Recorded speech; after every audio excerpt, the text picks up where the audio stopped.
Welcome to Luca and Miguel. Enjoy the video. You start by opening your model and confirming the camera menu is visible. This is essential.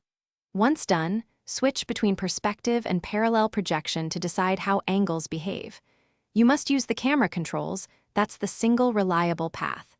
Make sure your orbit and zoom tools are accessible on a toolbar or via shortcuts.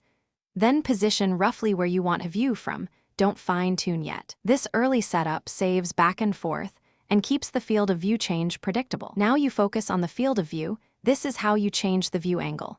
Choose camera, field of view, and either type an exact degree like 35 degrees or click drag to see a live preview. While adjusting, use orbit and zoom to refine the camera position relative to your subject. They work together. Once you settle on an angle, stop dragging and use zoom to check foreground and background proportions. If proportions look wrong, nudge the FOV by small increments until it feels natural. Finish by saving the view as a scene so you can return instantly. Scenes lock the camera angle and position. Once saved, review the frame at 100% zoom and adjust the field of view in small steps if you notice distortion. If the view looks flattened or too dramatic, toggle to parallel projection or reduce the FOV by 5 degrees. If something goes wrong, use undo or recall the previous scene to revert.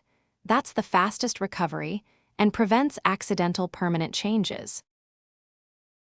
Thanks for watching and please subscribe. It's the best investment you'll ever make.